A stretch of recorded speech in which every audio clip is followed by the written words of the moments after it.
बिना ज़्यादा लंबा इंट्रो दिए हुए ये सीधी मैं बात कहना चाहूँगा कि अगर आप अपनी लाइफ में प्रोक्रेस्टिनेशन यानी काम को टालने की आदत से, बहाने बनाने की आदत से अगर जूझ रहे हैं, अगर आप अपनी लाइफ में चाहते हैं कि आप बहाने ना बनाएं बल्कि अपने काम पर फोकस कर सके, तो ये वीडियो आपके लिए है, ये बुक आपके लिए है, ईट दैट फ्रॉग, जिस बुक को लिखा है ब्रायन ट्रेसी ने। ब्रायन ट्रेसी एक बहुत ही जाने माने ऑथर और पब्लिक स्पीकर है। इनकी बुक ये कई देशों में, कई भाषाओं में छप चुकी है। मैं आज इसमें से आपको 15 ऐसे तरीके बताऊंगा जिनके द्वारा आप अपने प्रोक्रेस्टिनेशन की आदत को टाल सकते हैं, कैसे अपने आप पर काबू पा सकते हैं, कैसे अपने काम पर फोकस कर सकते हैं। ये वीडियो थोड़ा सा लंबा हो सकता है, तो आपको एंड तक बने रहना है। आप इस चैनल को ज़रूर सब्सक्राइब करिए, हमें ऐसे वीडियोज़ डालते रहते हैं। सबसे पहला टॉपिक है थिंक ऑन पेपर, यानी केवल 3% एडल्ट्स को ही अपने गोल का क्लियर पता होता है। वो अपने गोल को पेज पर लिखते हैं और उनमें दूसरे लोगों की तुलना में 5 से 10 गुना उनके चांसेस ज़्यादा होते हैं कि वो उस गोल को जल्दी अचीव करते हैं और बेहतर तरीके से अचीव करते हैं। चाहे उन लोगों की एजुकेशनल इंटेलिजेंस एबिलिटीज सेम हो, उनके पास सोर्स सेम हो, लेकिन आप अपने गोल को पेपर पर लिखे। इसके लिए लेखक ने 7 स्टेप्स बताए हैं। Decide actually what you want, यानी आप एक्चुअली चाहते क्या है उसे लिखे। Right it down, think on paper, fix amount को लिखे। अपनी स्ट्रेटेजीज, अपने प्लानिंग को पेपर पर लिखे, आप कैसे करेंगे, कैसे पाएंगे। वीकली गोल, एनुअली गोल, मंथली गोल, सभी को लिखे। उसके लिए तीसरा स्टेप है डेडलाइन सेट कीजिए। Without deadline your goal just a dream. चौथा है उन सभी कामों की लिस्ट बनाइए जो आपको आपकी गोल को अचीव करने में हेल्प करेंगी, जिनके लिए आपकी ज़रूरत पड़ेगी। पांचवा, इन लिस्ट को प्रायोरिटाइज कीजिए, यानी प्रायोरिटी के हिसाब से इनको सेट कीजिए। सबसे ज़रूरी काम को सबसे पहले कीजिए। छठा है take action on your plan immediately, अभी अपने प्लान पर काम शुरू कर दीजिए। सातवां है रोज़ धीरे धीरे अपने गोल की तरफ बढ़े। 30 मिनट एक्सरसाइज करना हो गया, 10 मिनट बुक पढ़ना हो गया, 5 मिनट मेडिटेट करना, जो भी आपका गोल है। अगले साल को बेहतर बनाने के लिए आपके जो 10 गोल्स हैं उनको प्रायोरिटी के हिसाब से लिखिए और सबसे ज़रूरी गोल को आज ही अचीव करने के लिए इसके लिए प्लानिंग बनाए। दूसरा है plan every day in advance, यानी या तो आप अपने दिन को चला रहे हैं या आपका दिन आपको चला रहा है। ये आप पर निर्भर है कि आपका दिन आपको चला रहा है या आप अपने दिन को चला रहे हैं। तो अपने दिन, आने वाले दिन की प्लानिंग रात में ही कर ले, उसे पेज पर लिखिए कि आप आने वाले दिन में क्या करने वाले हैं, कितना समय आप एक्सरसाइज को देंगे, कब लोगों के साथ मीटिंग करेंगे, कब बाहर जाएंगे, कब पार्टी के लिए जाएंगे। सब चीज़ को अपने सबकॉन्शियस माइंड को रात में ही बता दीजिए, जिससे कि आपका टाइम वेस्ट नहीं होगा और आपको अपने काम पर फोकस करने की कैपेबिलिटी ज़्यादा हो जाएगी और आप अपने काम को टालेंगे नहीं। तीसरा है अप्लाई 80-20 रूल टू एवरीथिंग, यानी पेरेटो प्रिंसिपल, जो कि कहता है कि आपकी 20% काम ही आपकी 80% सक्सेस को कंट्रीब्यूट करती है। यानी आपके सबसे ज़रूरी 20% कामों पर आपका सबसे ज़्यादा फोकस होना चाहिए, उनकी अमाउंट को आपको बढ़ाना चाहिए। आपकी लाइफ में 20% काम ही आपकी 80% सक्सेस के कारण बनती है, तो अपने उन कामों पर फोकस रहना चाहिए। बिजी रहना इंपॉर्टेंट नहीं है, आप किस चीज़ में बिजी रहते हैं ये इंपॉर्टेंट है। बिजी चीटियाँ भी रहती है। चौथा है कंसीडर द कॉन्सिक्वेंस, यानी रिजल्ट्स को ध्यान में रखिए। आप जो भी काम कर रहे हैं अपने आप से पूछे कि क्या जो मैं काम कर रहा हूँ ये मेरे गोल के लिए ये हेल्पफुल है, क्या ये सबसे ज़रूरी काम है, क्या इसकी बजाय मैं दूसरा बेहतर काम कर सकता था। मोबाइल की जगह किताब पढ़े, स्मोकिंग की जगह एक्सरसाइज करे, अपने फ्यूचर का प्लान बनाए और अपने छोटे छोटे टास्क को कंप्लीट करे और उनमें ही अपना ज़्यादातर समय देने की कोशिश करें। लूजर्स जो लोग होते हैं, जो अपनी लाइफ में ज़्यादा कुछ हासिल नहीं कर पाते, वो शॉर्ट टर्म के आनंद के लिए लॉन्ग टर्म को वो इग्नोर कर देते हैं। बल्कि जो विनर होते हैं, जो सक्सेसफुल लोग होते हैं, वो लॉन्ग टर्म में चाहे सेक्रीफाइसेस कर लेते हैं, लेकिन वो आने वाले समय में वो रिग्रेट का दुख नहीं सहते, बल्कि वो सेटिस्फैक्शन, हैप्पीनेस, सक्सेस को फील कर पाते हैं। सभी कामों को करने के लिए आपके पास कभी भी पर्याप्त समय नहीं होगा, लेकिन सबसे ज़रूरी कामों को करने के लिए आपके पास हमेशा समय होता है। पांचवा है प्रैक्टिस क्रिएटिव प्रोक्रेस्टिनेशन, यानी क्रिएटिव तरीके से प्रोक्रेस्टिनेशन को आप कैसे कर सकते हैं। आप हर काम को नहीं कर सकते, आपको कुछ कामों को टालना होगा। तो अपने आप से सवाल कीजिए कि जो ये मैं काम टालने वाला हूँ ये मेरे लिए सबसे ज़रूरी तो नहीं, यानी सबसे ज़रूरी चीज़ों को, कामों को ना टाले, बल्कि कम वैल्यू वाले कामों को टाले। वॉरेन बफेट से एक बार उनकी सफलता का राज पूछा गया तो उन्होंने कहा था कि मैं उन कामों के लिए पोलाइटली सीधा मना कर देता हूँ जो मेरे लिए ज़्यादा महत्वपूर्ण नहीं है या बिल्कुल भी महत्वपूर्ण नहीं है, तो मैं उनके लिए ना कह देता हूँ। तो हर किसी से हाँ ना कहे, हर किसी काम के लिए हाँ ना कहे।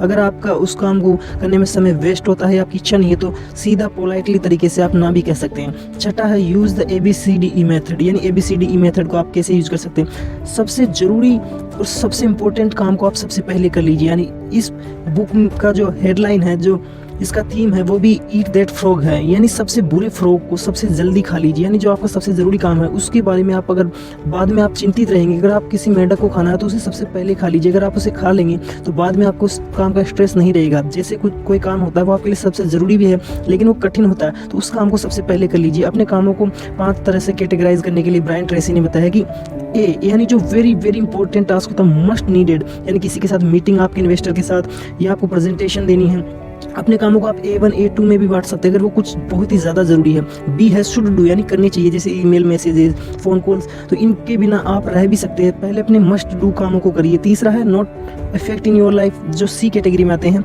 जैसे फ़ोन कॉल, किसी के साथ लंच पे जाना, अपने कोवर्कर के साथ लंच पे जाना।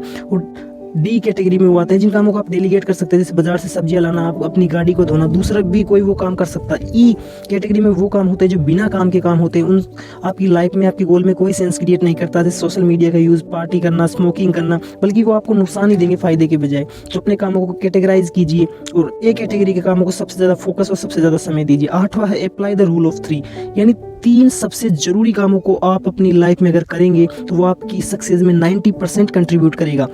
अपने आप से पूछे कि मेरे लिए सबसे ज़रूरी काम क्या है, एक जिसको मैं करूँगा वो मेरे लिए सबसे ज़रूरी काम। तो अपने 3 सबसे ज़रूरी कामों को पहला पूछे सबसे ज़रूरी, उसके बाद में सेकंड इंपॉर्टेंट, और 3 काम आप अपने आप से पूछ सकते हैं। यह आपकी लाइफ बदल देगा और 90% जो आपकी सक्सेस क्रिएट होगी वो इन्हीं 3 कामों से होगी। जैसा कि हमारे लिए नई नई चीज़ें सीखना, बुक रीडिंग करना है, दूसरा काम वीडियो एडिटिंग करना है, तीसरा काम एक्सरसाइज करना है। आपके लिए ये अलग हो सकते हैं लेकिन हर आदमी की 90% सक्सेस इन्हीं 3 कामों पर डिपेंड करती है। 9वां है one thing at A time, यानी एक बार में सिर्फ एक ही चीज़ ही करें। मल्टीपल थिंग्स पर फोकस ना करें बल्कि मेन थिंग पर फोकस करें। हज़ारों मीलों की यात्रा भी एक कदम से शुरू होती है, ये चीनी कहावत है। अपने बड़े गोल्स को छोटे छोटे स्टेप्स में, छोटे छोटे पार्ट्स में डिवाइड कीजिए, उन पर अपने एक्शंस लेते जाइए और आगे बढ़ते जाइए। कभी भी 2 खरगोशों के पीछे ना भागे, आपके एक भी हाथ नहीं आएगा। तो हमेशा याद रखिए कि ह्यूमन माइंड कभी भी मल्टीटास्किंग नहीं कर सकता है, वो सिर्फ एक ही चीज़ पर फोकस कर सकता है। अगर आप किसी से बात कर रहे हैं तो दूसरे के टेक्स्ट का रिप्लाई ना दीजिए। अगर आप खाना खा रहे हैं तो फ़ोन को ना चलाइए। अपना फोकस एक ही जगह पर होना चाहिए। पर्सनल लाइफ में प्रोफेशनल लाइफ नहीं आनी चाहिए, प्रोफेशनल लाइफ में पर्सनल लाइफ नहीं आनी चाहिए। 10वां है अपग्रेड योर की स्किल्स, यानी आप जिस चीज़ में आप बेहतर बनना चाहते हैं, जो आपके जिसमें आप मास्टरी हासिल करना चाहते हैं, उसके बारे में और चीज़ें सीखिए। जैसा कि वॉरेन बफेट भी कहते हैं, the more you learn the more you earn, यानी ज़्यादा जितना आप सीखोगे उतना ज़्यादा आप कमाओगे। अल्बर्ट आइंस्टाइन ने कहा था once you stop learning you start dying, यानी जब आप सीखना बंद कर देते हैं तो आप मरना चालू कर देते हैं। तो अपनी जिस चीज़ के बारे में आप स्पेशलिस्ट होना चाहते हैं, मास्टर होना चाहते हैं, उसके बारे में वीडियोस देखिए, बुक्स पढ़े, पॉडकास्ट सुने, उसके लिए ऑनलाइन कोर्सेज खरीदे। क्योंकि जब भी आप किसी चीज़ में बेहतर बनेंगे तो आपको, जब उस बारे में आप ज़्यादा सीखेंगे तो आप उस आसानी से उस चीज़ को कर पाएंगे और आप उसमें बोर नहीं होंगे और बेहतर तरीके से कर पाएंगे, जिससे कि आपके काम को टालने की संभावना बहुत कम हो जाएगी। If you don't want to learn nobody can help you, but if you determine to learn nobody can stop you। 11वां है आइडेंटिफाई योर की कॉन्सेंट्रेट्स, यानी अपनी मुख्य बाधाओं को जाने। आपकी ज़्यादातर परेशानी क्या है, जो आपके गोल में, आपकी सक्सेस में हासिल करने में आपकी बाधाएं क्या आती है, क्या परेशानियां हैं। 80% जो आपकी प्रॉब्लम्स है वो इंटरनल है, यानी आपके अंदर है, और 20% एक्सटर्नल होती है। उन चीज़ों को नोटिस कीजिए, उनको लिखिए जो आपकी पर्सनल गोल में, फाइनेंशियल गोल को अचीव करने में इन चीज़ों में आपकी परेशानी आ रही है। वो कुछ भी हो सकता है, आपका फ़ोन का एडिक्शन हो सकता है, मूवी देखना, वेब सीरीज देखना, मैस्टरबेशन, मोबाइल का एडिक्शन, सोशल मीडिया चलाना ज़्यादा, स्मोकिंग, अपना पार्टनर, दोस्त, आपके इमोशंस, आपकी लस्ट यानी बुरी आदतें, फ़ोन कॉल, आपके टेक्स्ट, कुछ भी हो सकता है जो आपके गोल को अचीव करने में जो आपकी बाधा आ रही है। तो उन्हें जानें।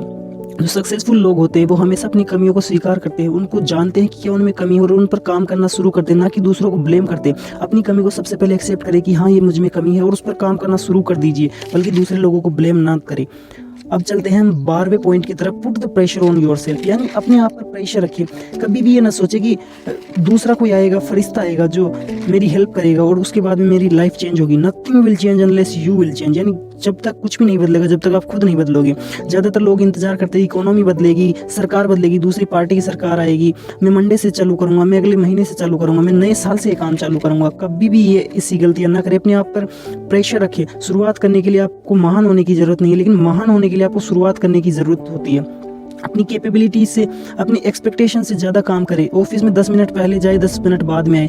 रोज़ अगर आप रनिंग करते हैं तो कुछ पिछले दिन से ज़्यादा आप कदम दौड़े, यानी अपनी एक्सपेक्टेशन से बेहतर करें। अपने कामों को डेडलाइंस दीजिए, अपने समय को ऐसे यूज कीजिए जैसा पैसा हो। अगर मान लीजिए एक दिन में 86,400 सेकंड्स होते हैं, अगर मान लीजिए आपको 86,400 रुपये दिए जाए और आपसे कहा जाए कि इनको आपको बहुत बुद्धिमानी से, बहुत अच्छी तरीके से यूज़ करना है, तो आप उनका अच्छी तरीके से यूज़ करेंगे। नहीं तो कि अगर ये पैसा गायब हो जाएगा तो आप पूरे पैसे को उस खरीदारी करेंगे, उसका यूज़ करेंगे। उसी तरह आपका समय है, ये भी दोबारा कभी नहीं आएगा, इसलिए इसका वाइसली तरीके से यूज कीजिए। 13वां है मोटिवेट योरसेल्फ, यानी अपनी खुद की पीठ खुद थपथपाए। कोई भी रोज़ आपको पीठ थपथपाने नहीं आएगा कि आपने बहुत अच्छा काम किया है, you done it very well. अपनी आप खुद कितनी इज्जत करते हैं ये डिपेंड करेगा कि आपके लोग कितनी इज्जत करेंगे। आप खुद को कितना पसंद करते हैं ये डिपेंड करता है कि आपको लोग कितना पसंद करेंगे। यानी आपको खुद को ऊपर कॉन्फिडेंस होना चाहिए, खुद को आप पसंद करना चाहिए, ऐसा आपको काम करना चाहिए। आप वही बन जाते हैं जो आप सोचते हैं। यानी अपने आप से पॉजिटिव बातें कीजिए, सेल्फ टॉक आपकी पॉजिटिव होनी चाहिए। अफर्मेशंस का यूज कीजिए, I can do, I will, I do now, यानी मैं अभी करूँगा, मैं पहले से बेहतर बन रहा हूँ, मैं पहले से ज़्यादा सीख रहा हूँ, मैं अपने आप से प्यार करता हूँ। इसी चीज़ों का मोटिवेशन के रूप में यूज कीजिए। 14वां है technology is a terrible master और वंडरफुल सर्वेंट, यानी टेक्नोलॉजी आपकी शत्रु भी हो सकती है और आपके नौकर भी हो सकती है। तो टेक्नोलॉजी कोई बुरी चीज़ नहीं है, आप उसका कैसे यूज़ कर सकते हैं ये आपके ऊपर डिपेंड करता है। आपको अपनी जो यूज़ है उसको कन्वर्ट करना है, यानी पोर्न वीडियोस, गलत वीडियोस की जगह आपको मोटिवेशनल वीडियोस, बुक समरी की वीडियोस, ऐसे चीज़ों में आपको इन्वेस्ट करना है। इसके लिए आप हमारे चैनल को भी ज़रूर सब्सक्राइब करें। सैड सॉन्ग्स, बिना काम के गाने सुनने की बजाय, जो आपके गोल में कोई उनका मतलब नहीं है, उनकी बजाय पॉडकास्ट सुने। सोशल मीडिया की जगह आप किंडल पर बुक पढ़ सकते हैं, व्हाट्सएप की जगह आप ऑनलाइन कोर्सेज खरीद सकते हैं। तो उन चीज़ों में अपना इन्वेस्ट करें। यानी जब आप ट्विटर, फेसबुक वगैरह पर, इंस्टाग्राम पर फॉलो करते हैं तो उन लोगों को फॉलो करें जो आपकी इंस्पिरेशन है, जिनसे आप कुछ सीख सकते हैं। अपने मोबाइल की नोटिफिकेशन को ऑफ रखें, हो सके तो डू नॉट डिस्टर्ब मोड पे रखें जब भी आप काम कर रहे हो। अपने मोबाइल मैसेज, फ़ोन कॉल्स के लिए कुछ समय निर्धारित कर लीजिए, आधा घंटा, उसमें ही आप उन्हें चेक करेंगे। अपने काम के बीच में उसे चेक ना करें। अगर आप 1 घंटा लगातार काम करते हैं तो 5 या 10 मिनट चाहे मोबाइल चला सकते हैं बीच में ब्रेक लेकर, लेकिन बीच में उसे डिस्टर्ब के रूप में यूज़ ना करें। 15वां और सबसे लास्ट है slice and dice the task, यानी अपने बड़े कामों को स्लाइस करें। मोटिवेशन खोने का और बहाने बनाने के मेन कारणों में से ये एक होता है कि हम जब कोई बड़ा काम देखते हैं तो उसको मोटिवेशन और एनर्जी खो देते हैं। तो उस काम को छोटे छोटे भागों में डिवाइड कीजिए कि 1 घंटा किया आपने, उसका कुछ पार्ट के रूप में आप डिवाइड कर सकते हैं, टाइम वाइज कर सकते हैं। तो जब आप उसके छोटे छोटे पार्ट्स को कर लेंगे तो आप में एनर्जी आएगी, आप में डोपामाइन रिलीज होगा, जिससे आपका एनर्जी लेवल और बढ़ेगा और आप ज़्यादा एंथुसियास्टिक होंगे। क्योंकि जब आप कुछ काम को कंप्लीट कर लेते हैं तो आपका मूड और बेहतर बनता है। तो अपने बड़े काम को छोटे छोटे कामों में आप डिवाइड कीजिए। मुझे पूरा विश्वास है कि आपको ये वीडियो पसंद आया होगा। हमें कमेंट में जरूर बताएं आपको ये वीडियो कैसा लगा है और नेक्स्ट आप किस टॉपिक पर वीडियो चाहते हैं। हम चाहते हैं कि हमारे भारत देश में अवेयरनेस बढ़े, लोग ज़्यादा सीखे, ज़्यादा जागरूक हो, दूसरे देशों की तरह हमारा देश भी सशक्त हो। हमारे इस मिशन में मदद करें, हमारे चैनल को ज़रूर सब्सक्राइब करें और इस वीडियो को ज़रूर शेयर करें जिससे कि दूसरे लोगों की भी मदद हो सके। जय हिंद, जय भारत। आप इस बुक को नीचे लिंक में जाकर खरीद सकते हैं। मिलते हैं नेक्स्ट वीडियो में। Thank you very much.